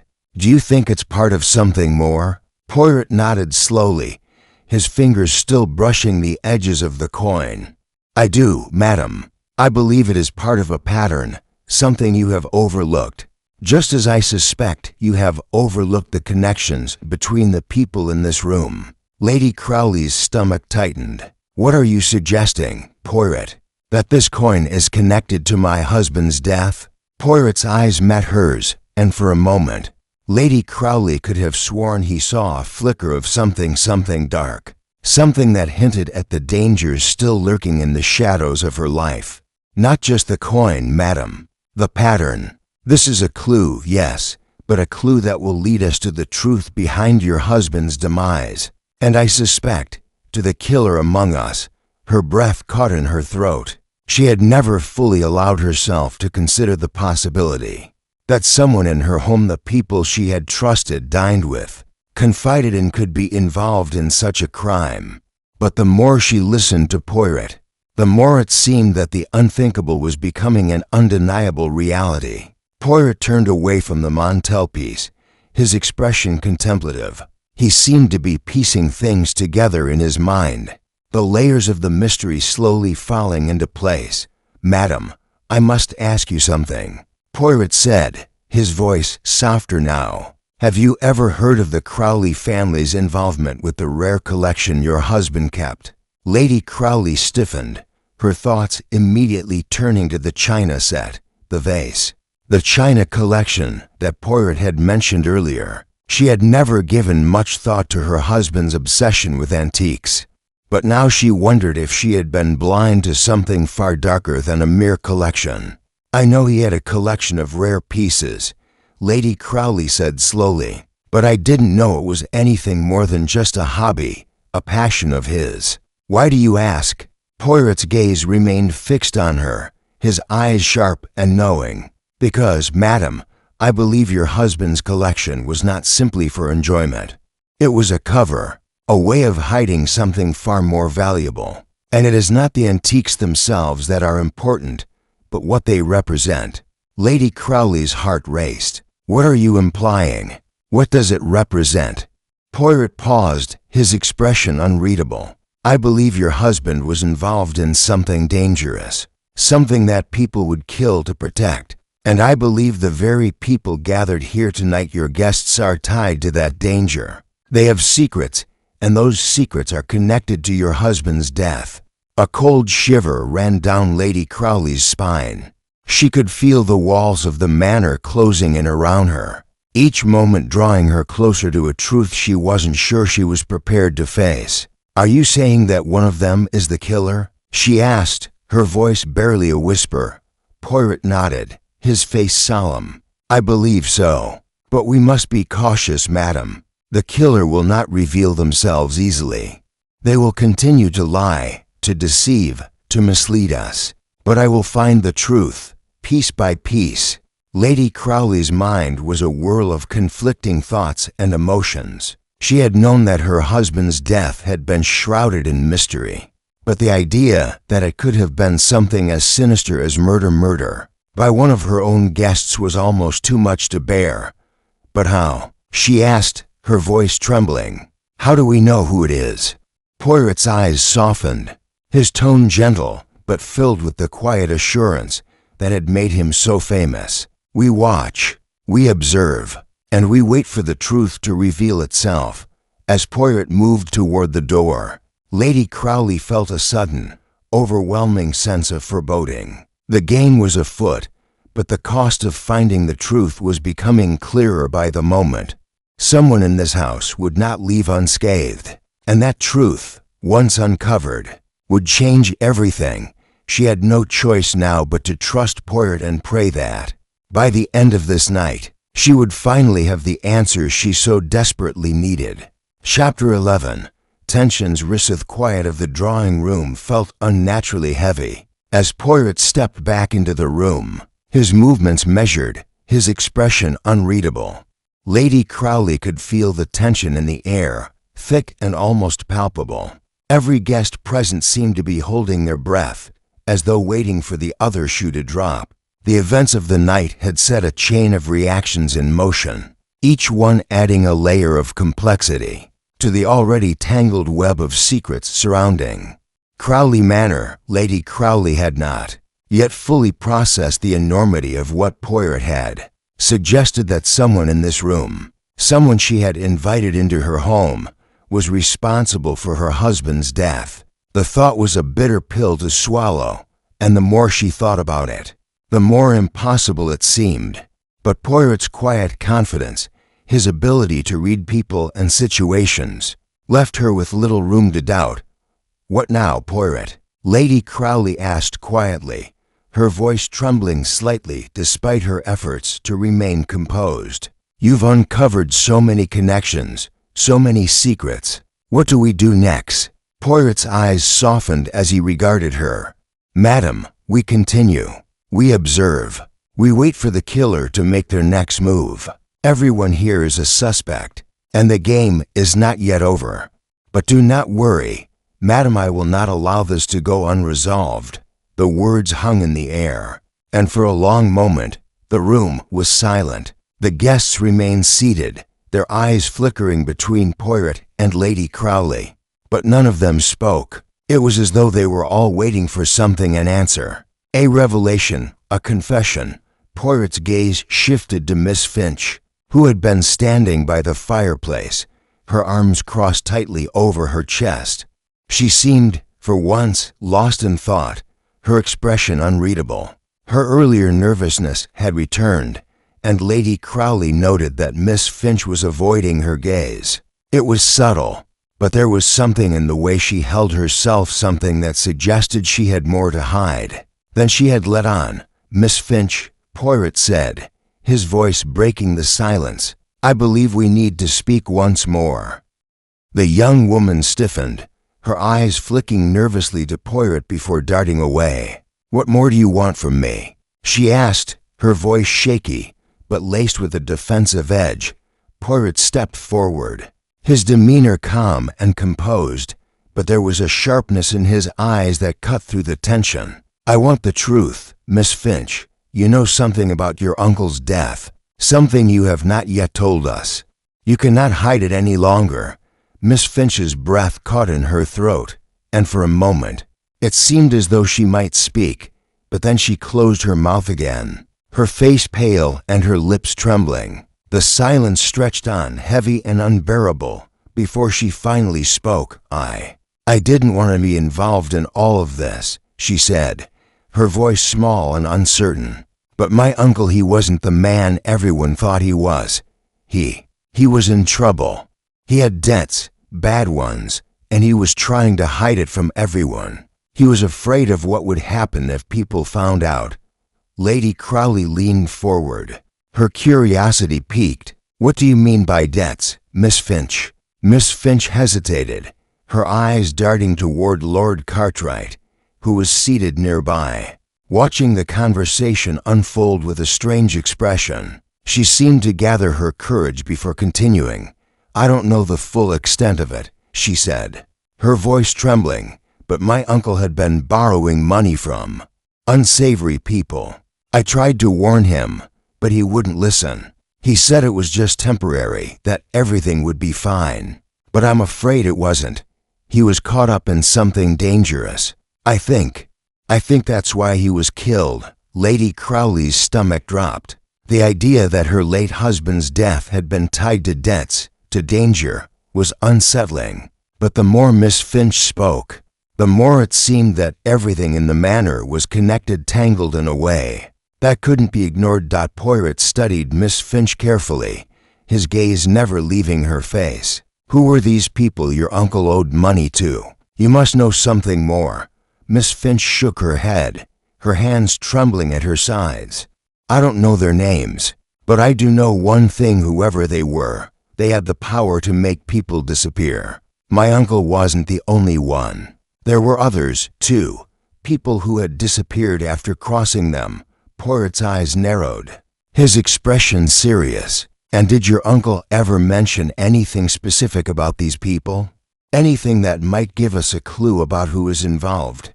Miss Finch bit her lip, as though torn between her desire to protect her uncle's memory and the need to tell the truth. He mentioned a man, someone he was working with. I don't know much about him, but I remember hearing my uncle talk about a silent partner. He said this person had a way of making things disappear. I don't know if it's related, but it could be. Lady Crowley's thoughts raced. A silent partner? Was this person connected to the people who had been manipulating her husband's life, driving him into dangerous waters? Was this silent partner the key to everything? Poirot nodded, his expression thoughtful. Thank you, Miss Finch. You have been more helpful than you realize. The truth, though still shrouded in mystery, is beginning to take shape. As Poirot turned toward Lady Crowley, his expression softened just slightly. Madam, I believe we are closer now, but we must be careful. The more we learn, the more dangerous it becomes. There are people in this house who will do anything to protect their secrets. Lady Crowley felt a surge of anxiety, but she also felt a strange sense of resolve. The truth was within reach. The killer, whoever they were, would be revealed. But as Poirot had warned, the path ahead was fraught with peril, and time was running out. Chapter 12. The confrontation. The evening had grown late, and the once gleaming halls of Crowley Manor now seemed cloaked in an oppressive silence. The tension that had gripped the house since Poirot's arrival only seemed to intensify with every passing moment. Lady Crowley stood in the drawing room, her mind still reeling from the revelations of the evening. The broken vase, the coin, and Miss Finch's confession had all pointed to something far more sinister than she had imagined. Poirot stood nearby, his hands clasped behind his back, his expression a mask of quiet contemplation. He had gathered information, pieced together clues, but Lady Crowley could sense that he was waiting for something, perhaps a final confirmation, a crucial misstep that would tie everything together. I believe it is time. Madam, Poirot said, his voice cutting through the stillness. The pieces are falling into place. The killer is one of your guests, and soon they will make a mistake. We need only to observe closely. Lady Crowley nodded, her hands trembling at her sides. It was as though the manor itself was holding its breath, waiting for the inevitable confrontation. She knew that the truth would be uncovered, but she wasn't sure whether she was ready to face it. The idea that someone she had invited into her home, someone she had trusted, could be responsible for her husband's death, it was nearly impossible to grasp. Poirot's gaze shifted to the door. Madam, I will need to speak with Lord Cartwright. There is something about him that I have not yet fully uncovered. He is, I believe, the key to the final piece of this puzzle. Lady Crowley's heart skipped a beat. She had always felt something unsettling about Lord Cartwright, though she could never quite put her finger on it. His smooth demeanor, his charm, there was something about him that felt too polished, too controlled. Very well, Lady Crowley said, her voice steadied despite the whirlwind of thoughts in her mind. Do what you must, Poirot. I'll be here waiting. Poirot nodded and moved toward the door, his footsteps soft but deliberate. As he passed through the hallway, Lady Crowley stayed behind, her thoughts swirling. She had come to trust Poirot, to believe in his ability to unravel the truth. But now, as the confrontation loomed closer, she couldn't shake the feeling of dread that had settled over her in the sitting room. Lord Cartwright sat alone, his eyes narrowed as he stared into the dying embers of the fireplace. He had been unusually quiet since Poirot had arrived, his normally confident manner now tinged with something darker. The tension in the room was palpable, and Lady Crowley could feel it as she entered behind Poirot. Her heart pounding in her chest, Lord Cartwright glanced up as Poirot entered, a flicker of something unreadable passing through his eyes. He rose from his chair slowly, his movements measured. "Monsieur Poirot," he said, his voice smooth as ever, but there was a note of uncertainty in it now. "I assume you've come to finish your investigation." Poirot didn't waste time with pleasantries. "I have, monsieur, and I have come to ask you some questions that will reveal the truth." Lady Crowley stayed by the door, her gaze shifting between the two men. She could sense the power dynamic in the room, the subtle shift in Cartwright's composure as Poirot approached. She had never seen him this way before. The calm confidence he usually exuded seemed to crack under Poirot's steady gaze. "You are not the man you appear to be, Lord Cartwright," Poirot continued, his voice calm but filled with conviction. "You have been hiding something from us, something far more dangerous than you would like us to believe." Cartwright's expression tightened, and he took a step back, his jaw clenched. "I have nothing to hide," he said through gritted teeth. "You're barking up the wrong tree, Poirot. There's nothing in my past that concerns you." Poirot took another step forward, his eyes never leaving Cartwright's face. "No, monsieur, it is not your past that concerns me, it is your present. Your connection to this house, to the death of Monsieur Crowley, and to the people gathered here tonight. You have been involved in something far darker than you wish to admit." Lady Crowley's heart skipped a beat. She could feel the weight of Poirot's words settling on her shoulders. Lord Cartwright had always seemed like an ally, someone she could trust, but now the truth was becoming impossible to ignore. "You've been using this house, these people, for your own gain," Poirot said, his voice cutting through the silence. "But the time has come for the truth to come out. Who is it you've been protecting, Lord Cartwright? Who is behind your lies?" Lord Cartwright's face twisted with frustration, and for the first time, Lady Crowley saw a crack in his carefully constructed facade. "I don't have to explain myself to you," he snapped. "You're just a detective, poking your nose where it doesn't belong. You'll never understand the stakes involved in this. You think this is all some game, but you have no idea what's really at play here." Poirot's eyes flashed with cold determination. "I understand more than you think, monsieur, and I am no fool. You will tell me everything. There's no place to lie in this house any longer." Cartwright's breathing quickened, and for a brief moment, Lady Crowley thought he might lash out, but instead, he looked away, his gaze flicking toward the door, as though considering an escape. Poirot didn't allow him the chance. "You cannot run from the truth, Cartwright," Poirot said, his voice a quiet challenge. "Not anymore. It's time for you to face what you've done." Lord Cartwright stood motionless for a moment, his fists clenched at his sides. Then, with a sudden movement, he collapsed into the chair beside him, his face pale and drawn. I never meant for it to go this far," he muttered, his voice hollow. "I thought I could control it, but it got out of hand. All of it." Lady Crowley's heart raced as she took a step forward. "What do you mean, Cartwright?" she demanded. "What are you saying?" Lord Cartwright's eyes flicked up to meet hers, his face filled with a mixture of fear and regret. "It was all about the money, Lady Crowley. The debts, the people your husband owed. I tried to fix it, but it was too late. And then it became something else." The air in the room grew heavy, the weight of his words hanging in the silence. Lady Crowley's mind reeled. What was Cartwright confessing? What had he been a part of? "I'm afraid, Lady Crowley," Cartwright whispered, his voice breaking. afraid of what we've all become. Chapter 13. A desperate attempt to escape. Heath's confession hung in the air like a thick fog, its implications settling heavily in the room.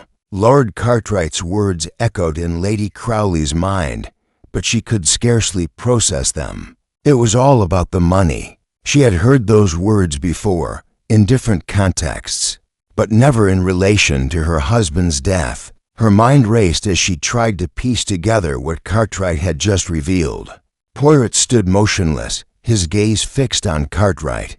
The detective's expression remained composed, but Lady Crowley could see the subtle shift in his posture. His sharp eyes had found the crack in Cartwright's forehead, and now he was waiting, poised, for the rest of the story to unfold. "What did you mean, Cartwright?" Lady Crowley asked, her voice trembling despite her best efforts to remain composed. "You said it was all about the money. What debts? What people were your husband's creditors?" Lord Cartwright ran a hand through his hair, his face a mixture of guilt and fear. He seemed to shrink into the chair, his confidence from earlier completely gone. I wasn't involved directly," he stammered. "But I knew about the loans, the debts. Your husband had been borrowing from people who, well, they don't take kindly to non-payment." Lady Crowley's heart sank. "Who were they?" she demanded. "Tell me." Cartwright shook his head, his voice cracking. "I don't know their names, but they're not the kind of people you want to cross. They deal in things that go beyond money, power, control. Your husband got into deep, and when he realized the consequences, it was already too late. I tried to help him, but I couldn't." Lady Crowley's mind spun. Her husband, was this really the man she had married, the man she had trusted? Had he been caught in a web of criminals, playing a dangerous game she had never known about? And now, was Cartwright saying that his death, her grief, was all because of debts owed to people she could never even imagine? Poirot's voice cut through her thoughts, his tone calm but insistent. "And what did you do, monsieur? How did you try to help him?" Cartwright shifted uncomfortably in his chair, his hands now clenched tightly in his lap. I did what I could. I tried to find a way to pay off the debts, to settle things before they escalated. But it wasn't enough. Your husband, he was already marked. And those people, they don't forgive." The room seemed to close in on Lady Crowley as the pieces slowly fell into place. Her husband had been killed for something as mundane as money, debts. But Cartwright's words made it clear that this wasn't just about finances, it was about power, about a dark underworld that her husband had been foolish enough to enter. Poirot's eyes narrowed, his voice lowering as he spoke again. "So, you were trying to protect yourself, monsieur, and perhaps others as well. But in the end, you failed to protect your friend, your so-called ally. And now, the consequences have come for you, just as they have come for your late husband." Cartwright's face paled further, and Lady Crowley saw his jaw tighten as he stood abruptly, his posture defensive. "I don't have to take this. You're just a detective, nothing more." He spat, his voice rising with frustration. "I'm telling you the truth. Your husband got involved with people who didn't play by the rules, and he paid the price. End of story." Poirot remained still, unfazed by the outburst. "No, monsieur, the story is far from over. You may try to dismiss it, to push it aside, but the truth is not so easily avoided." Cartwright stepped away from the chair, his breathing shallow, his movements jerky. "I'm done here," he muttered, backing toward the door. "You'll never get anything else from me. I've said enough." Lady Crowley watched as Cartwright's hands gripped the doorframe. His face was twisted in anger, but there was also something else there, something deeper, something darker that she had yet to fully understand. He was terrified, and that terror made him dangerous. Poirot moved quickly, blocking the door with his small but firm presence. "I think not, monsieur," he said, his voice quiet but filled with authority. "You are not going anywhere, not until I have the full truth." Cartwright froze, his eyes darting to Poirot and then to Lady Crowley. The tension in the room was thick, almost suffocating. The walls seemed to close in, as if the manor itself were holding its breath.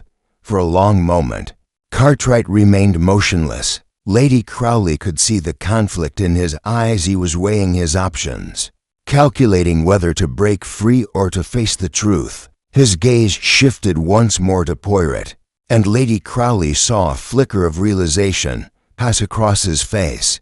He knew that Poirot wouldn't let him go without an answer. With a deep, frustrated sigh, Cartwright lowered his head, his shoulders sagging. "Fine," he muttered. "You want the truth. Here it is.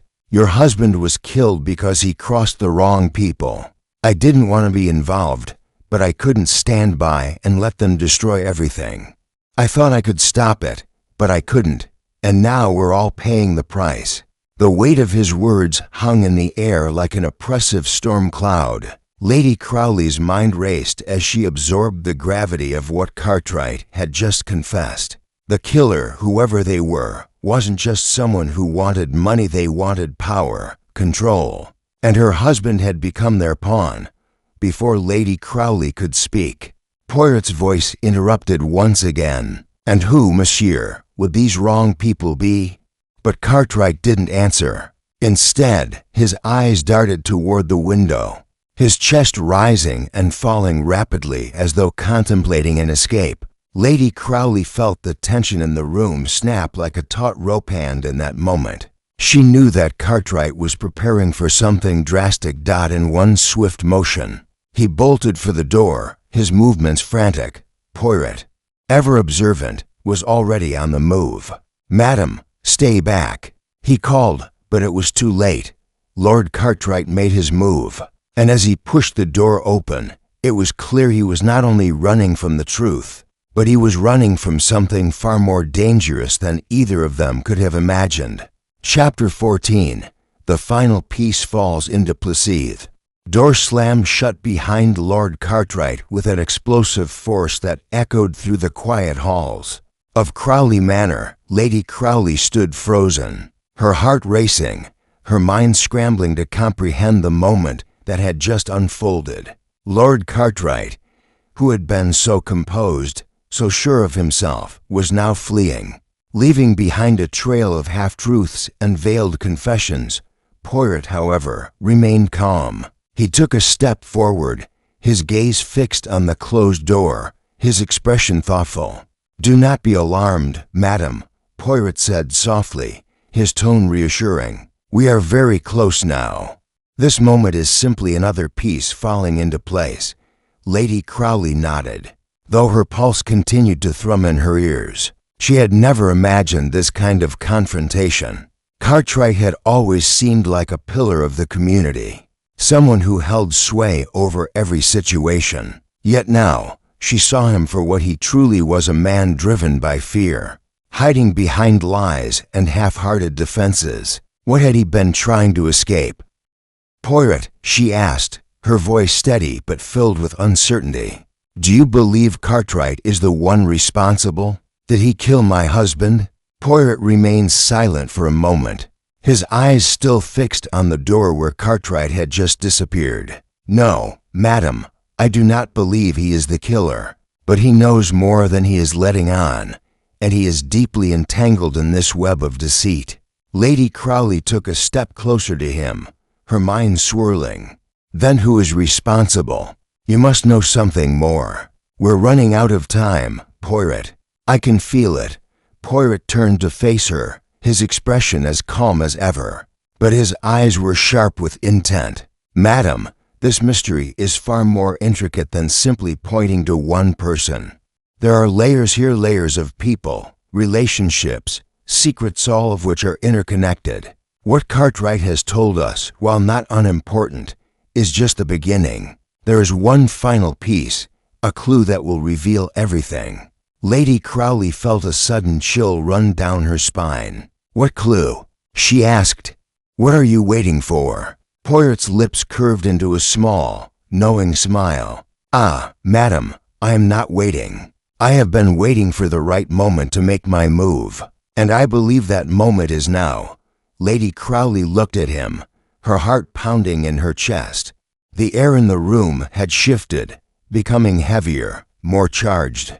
It was as though Poirot had known all along, had been working toward something that she, in her naivete, could not yet see. Poirot stepped toward the window, his gaze sweeping the darkened estate beyond. The truth, madam, is hidden in plain sight. What we need is not more information, but to recognize the pattern that ties everything together. The broken vase, the coin, Lord Cartwright's desperation, all of these are pieces of a puzzle that lead us to the killer. Lady Crowley's breath caught. And you believe you know who it is? Poirot turned toward her, his expression now serious, almost grave. I do, madam, but I must ask you to trust me. We are very close, and I must act swiftly. The killer, whoever they are, knows that I am onto them. They will not wait much longer before trying to make their final move. Lady Crowley felt a shiver of fear course through her. What are you suggesting, Poirot? Should we confront them now? Will we be safe? Poirot's eyes softened for a moment, his tone becoming more measured. It is not about safety, madam. It is about truth. The truth must come to light, and the guilty will be unmasked. Just as Poirot finished speaking, the door to the drawing room creaked open. Lady Crowley turned quickly, startled by the sudden interruption. To her surprise, it was Miss Finch who entered, her expression torn between anxiety and resolve. Lady Crowley, Monsieur Poirot, she said, her voice low. I need to speak with you. There's something more I must tell you. Something I should have told you before, but I was too afraid. Lady Crowley stepped toward her, her heart still racing. What is it, Miss Finch? What have you been hiding?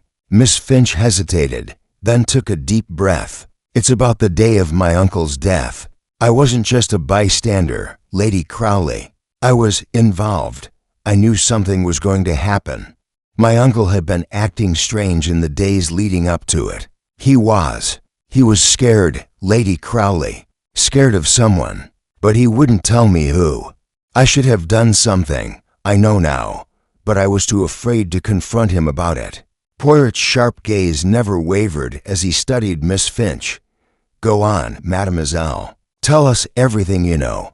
Miss Finch looked down, her hands trembling at her sides. He was in debt, just like I said. But there was more to it.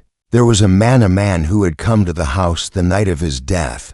I saw him, though I didn't think much of it at the time. But now, I'm certain. He was there, talking to my uncle in the library. I didn't hear much, but I know my uncle was terrified. And I know now that this man is the one who killed him. Lady Crowley felt her blood run cold.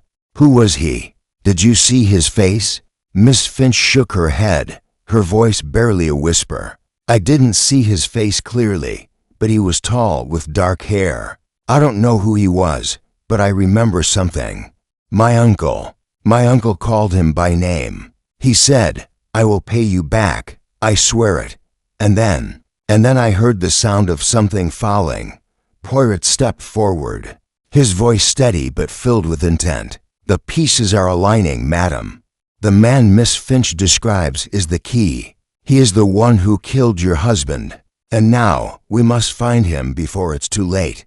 Lady Crowley stood in stunned silence. She had been living in the shadows of her husband's death for so long, but now the light was beginning to shine through. The final piece of the puzzle had fallen into place. The truth was closer than ever, but there was still one question left to answer. Where was the man who had killed her husband?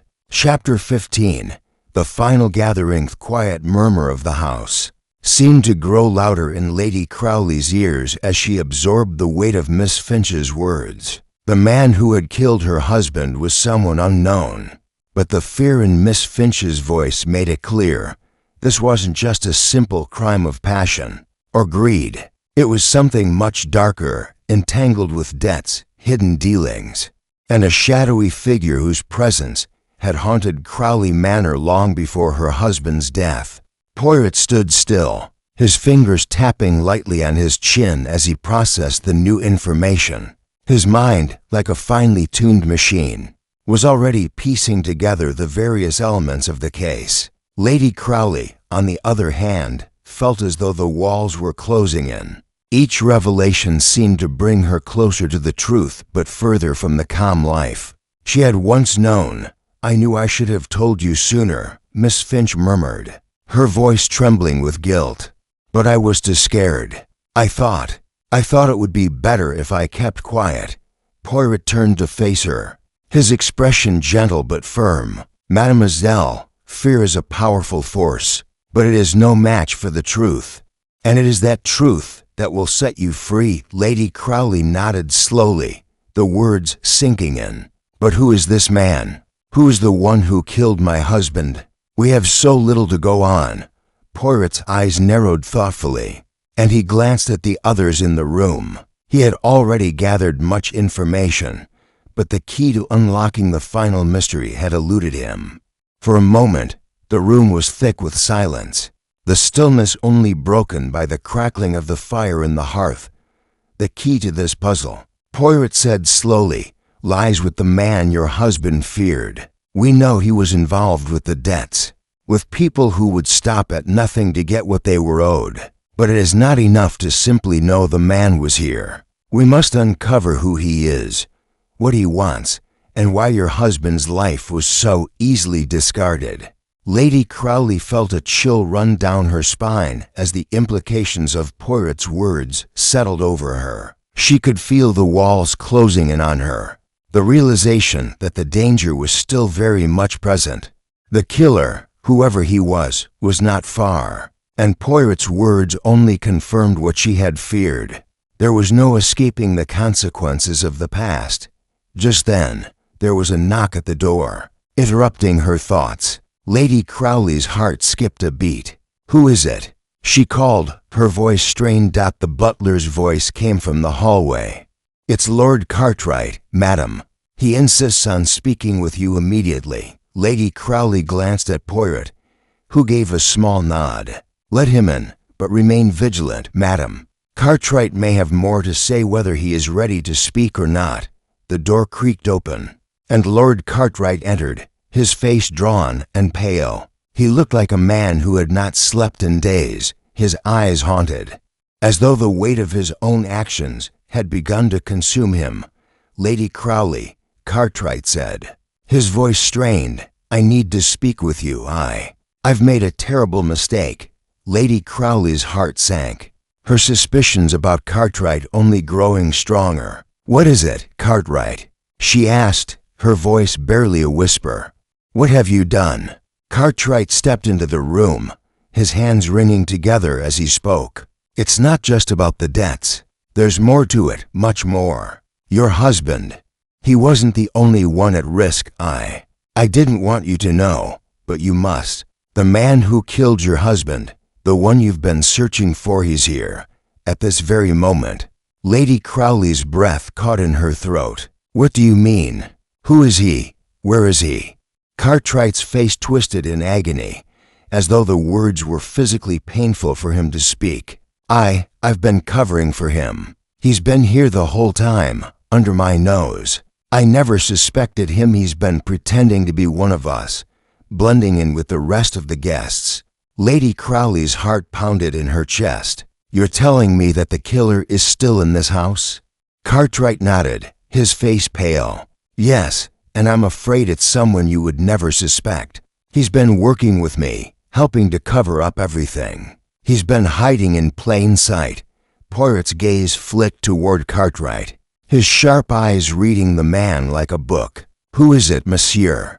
Who is this man?" Cartwright hesitated, his eyes darting nervously between Poirot and Lady Crowley. It's Captain Holloway." The words hit Lady Crowley like a blow. Captain Holloway, the man she had trusted, the man she had invited into her home, was the killer? The realization was almost too much to bear. "What?" Lady Crowley gasped. No, it can't be. He's one of us. He's been here, a part of this family." I know, Cartwright said, his voice trembling. "But he's been hiding the truth from all of us. He's been using his position to manipulate things from the shadows. He's been working with the people who wanted your husband dead." Poirot stepped forward. His eyes locked onto Cartwright. "This is the truth you've been hiding, monsieur. Why didn't you speak sooner?" Cartwright swallowed hard. I thought I could keep him away from you, from Lady Crowley. But it's too late. I've made a terrible mistake." Poirot's eyes narrowed, his expression cold and calculating. "The truth has a way of revealing itself, monsieur. And now it is time for the final piece to fall into place."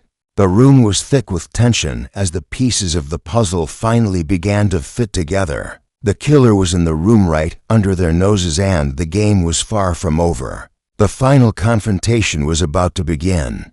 Chapter 16. The revealed silence that followed Cartwright's revelation was unbearable. Lady Crowley stood frozen, her mind racing as she tried to reconcile the man she had known, the dependable, composed Captain Holloway, with the man Cartwright now accused of her husband's murder. It was a grotesque twist, the kind of deception that shattered everything she had believed about the people she had welcomed into her life. Poirot, ever the calm observer, allowed the weight of the accusation to settle before he spoke. His eyes flit between Cartwright and Lady Crowley, as though waiting for the right moment to make his move. It was evident that the time for gentle inquiry had passed. Now the truth was forcing its way to the surface, and there was no turning back. "Captain Holloway," Poirot began, his voice steady but filled with quiet authority, "you have been a clever actor, monsieur. You played your role well, ingratiating yourself with Lady Crowley, hiding in plain sight. But your lies, your manipulation, they could not last forever.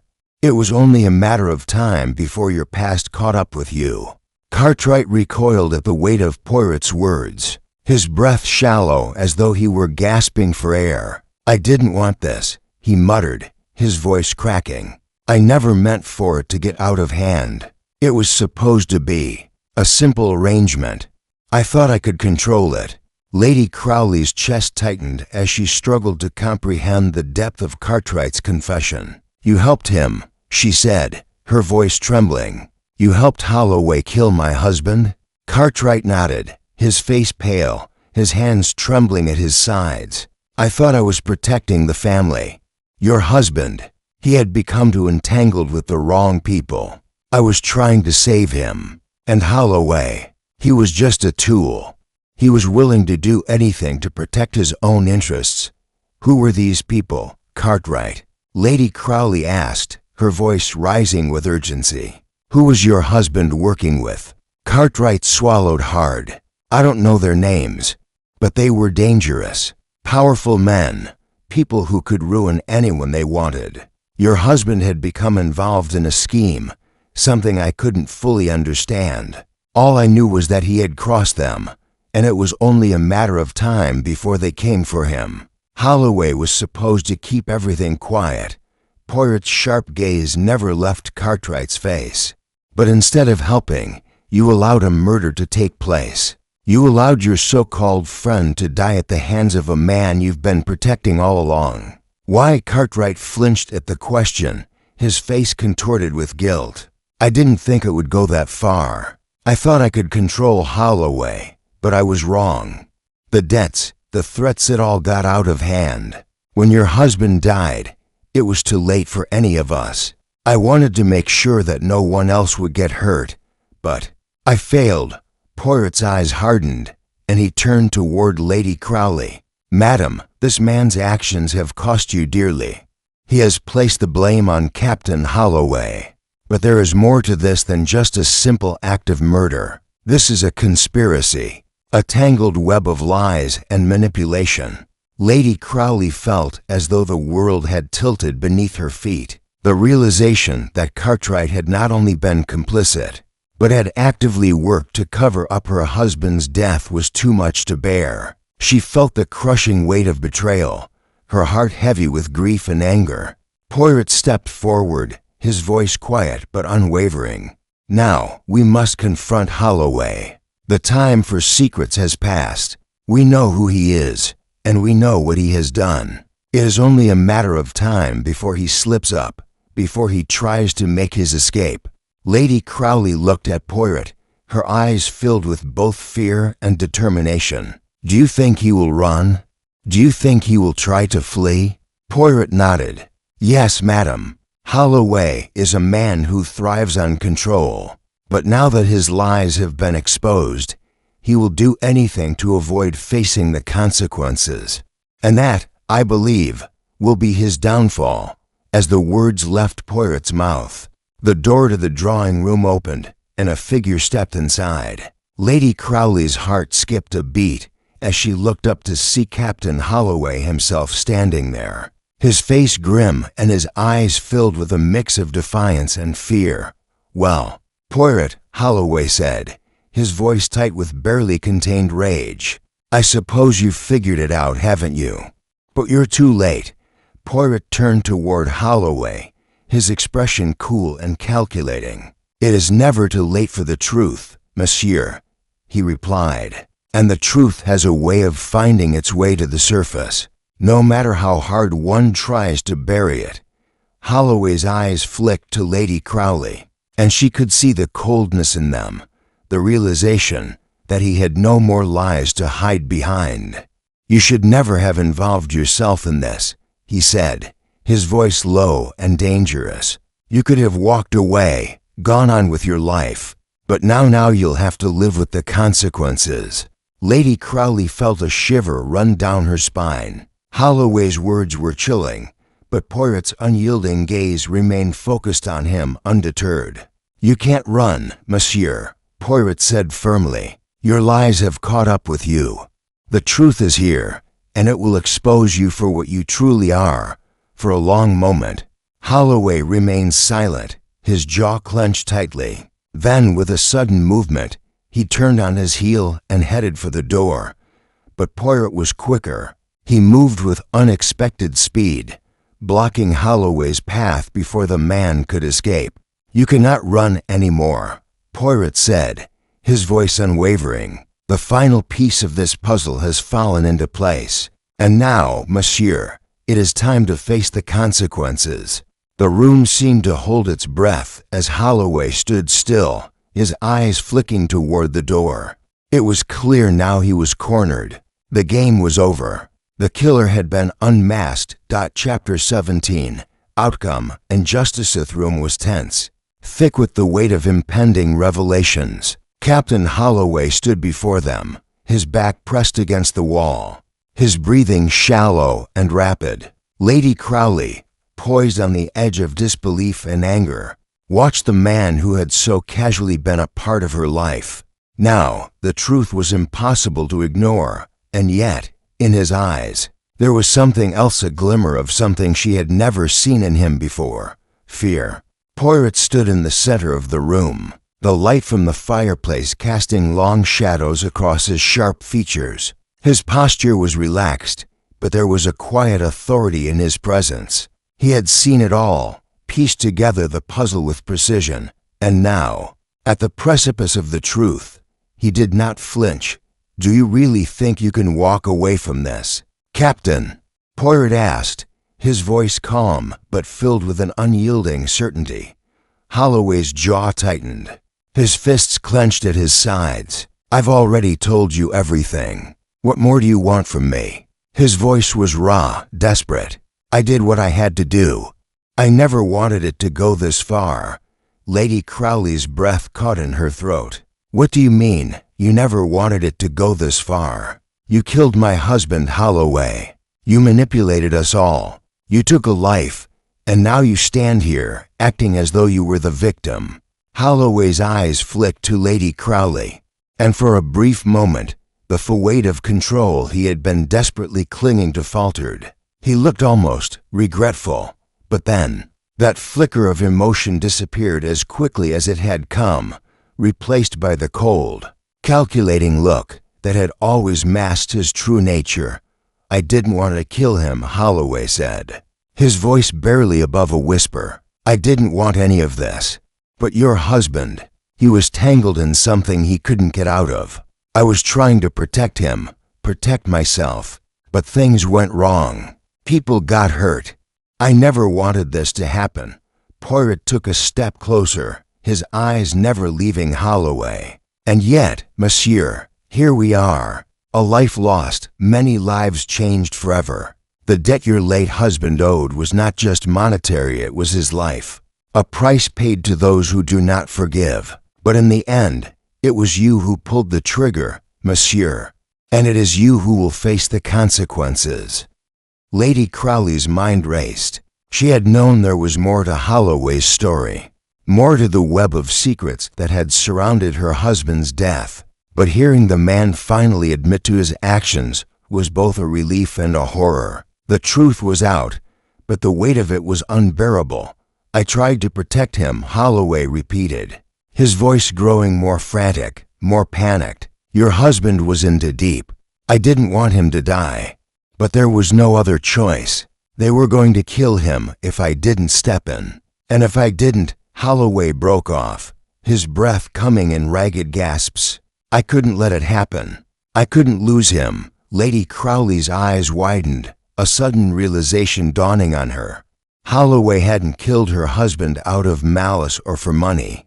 It had been a twisted sense of protection, a misguided attempt to save him from something even worse. She didn't know whether it made the situation more tragic or more complicated. But one thing was clear. The man standing before her wasn't a cold-blooded killer. He was someone who had tried and failed to control forces far beyond his understanding. Poirot's voice broke through the tension, his words deliberate, each one cutting through the confusion that had built up in Lady Crowley's mind. The tragedy, monsieur, is not just that you killed him, it is that you failed to understand what your actions would cost. The moment you crossed the line, there was no going back. You were caught in a game that you couldn't win. And now, the truth has caught up with you. Lady Crowley's heart sank as the weight of Poirot's words settled in. The realization that Holloway had been trying to protect her husband, albeit in a deeply flawed way, made her feel a strange sympathy, though it did little to soften the pain of the betrayal. She had trusted him. She had allowed him into her life, into her home, and now her husband was dead because of it. There's nothing left to say, Holloway whispered, his voice cracking with emotion. I'm sorry. I never meant for this to happen. I never wanted to hurt anyone. The room fell into a heavy silence.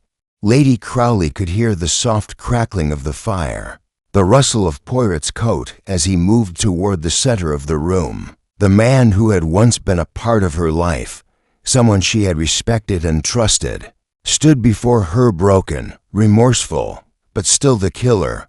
Poirot, sensing the gravity of the moment, finally spoke. It is not for us to forgive, monsieur. That is for the law to decide. You will face the consequences of your actions. Lady Crowley felt a sharp pang in her chest.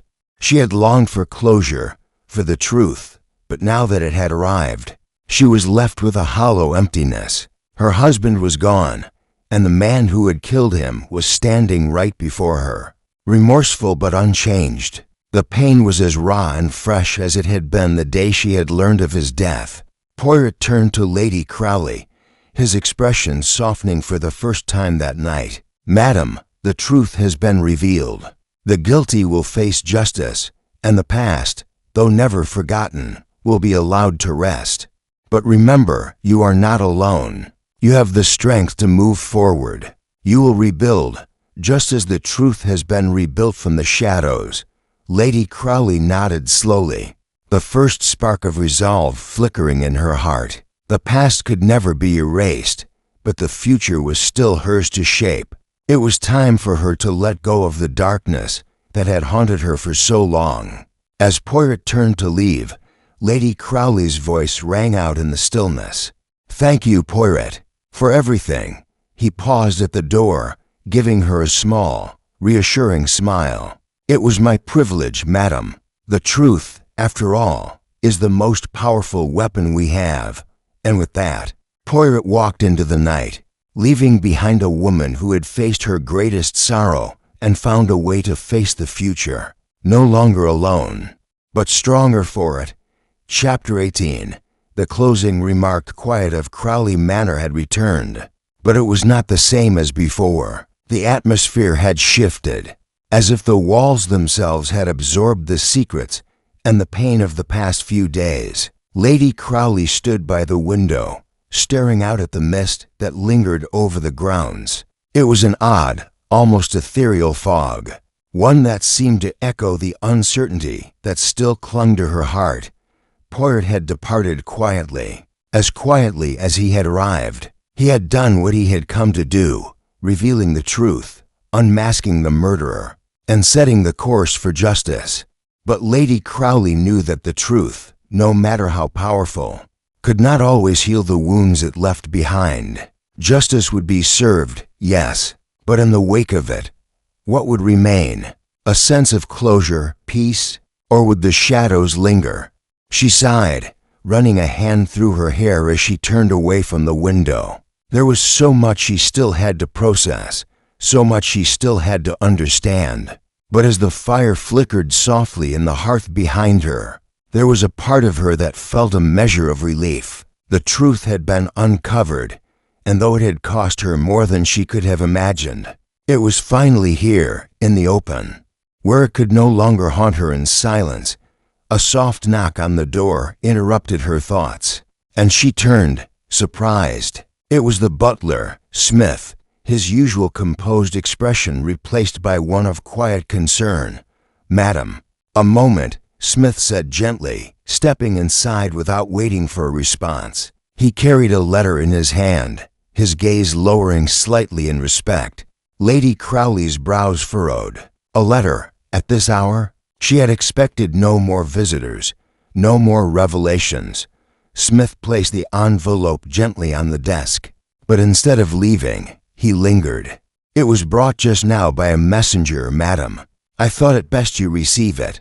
Her curiosity piqued, Lady Crowley picked up the letter, studying the unfamiliar seal on the back. It was an odd, almost archaic symbol, one she did not recognize. A strange twinge of unease tightened in her chest. Had the past truly been put to rest, or was something else yet to be revealed? "Thank you, Smith," she said, her voice steady. The butler nodded and retreated, closing the door behind him. Lady Crowley turned the letter over in her hands, the wax seal intact. Her fingers hovered over it for a moment, hesitating. She felt a strange sense of finality in the air, but she knew she couldn't leave anything unfinished, not now. She broke the seal carefully, unfolding the paper inside. The handwriting was elegant, precise, familiar. In fact, it was her late husband's handwriting.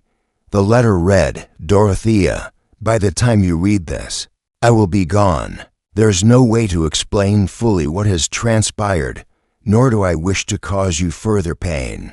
The debts that I have accrued, the people I have wronged, there is no escape from them, and I must pay the price. But know this, I have never wanted you to be a part of this darkness. You were always my light, and for that, I am eternally grateful. This will be my last communication with you. Do not seek further answers. You have been strong, far stronger than I have been, and for that, I am proud of you. The truth is out now. I pray that you find peace in it, and that your heart can forgive the choices I made in my folly." Lady Crowley's hand shook as she finished reading the letter. There were no more words, no further explanation, no goodbye except this cold, cryptic final note from her husband, whose death had set all of this in motion. It was as though the last part of her husband had vanished, leaving behind only a cold confession. For a moment, Lady Crowley stood still, the letter clutched tightly in her hands. Her mind whirled with confusion and grief. The truth was there, yes. Her husband had been involved with dangerous people, and his debt had led to his death. But there was something else, a deeper sorrow, a sense of loss, not just for the man she had loved, but for the life they had never truly shared. The letter confirmed what Poirot had uncovered: her husband's final descent into darkness. But it was too late for redemption now. And yet, the words rang in her ears, echoing through the hollowness left in his absence. Do not seek further answers. She had sought answers for so long, and now they were laid out before her, wrapped in a shroud of tragedy and regret. She could never truly know the full scope of her husband's actions, nor the weight of his choices. But the pieces of the puzzle, the pieces that Poirot had carefully laid out, were finally fitting together. And yet, despite it all, the final question remained: could she forgive him? Her gaze wandered to the window, where the fog had thickened, obscuring the grounds beyond. A sense of finality settled in, but it was not a relief. It was the quiet resignation that comes with facing an unchangeable truth. Lady Crowley folded the letter carefully and placed it on the desk. She wasn't sure what came next, but she knew that she could no longer be haunted by the shadows of the past. Her husband's actions, his mistakes, his death, these were not hers to bear any longer. She had to move forward. She had to let go. In the dim light of the room, as the fire crackled softly, Lady Crowley took a deep breath. She would heal, as all people do when the truth finally comes to light. But more than that, she would find peace. Perhaps not today, perhaps not tomorrow, but in time.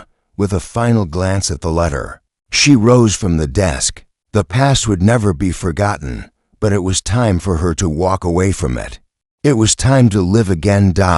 And for the first time in days, she allowed herself to feel something other than grief, hope.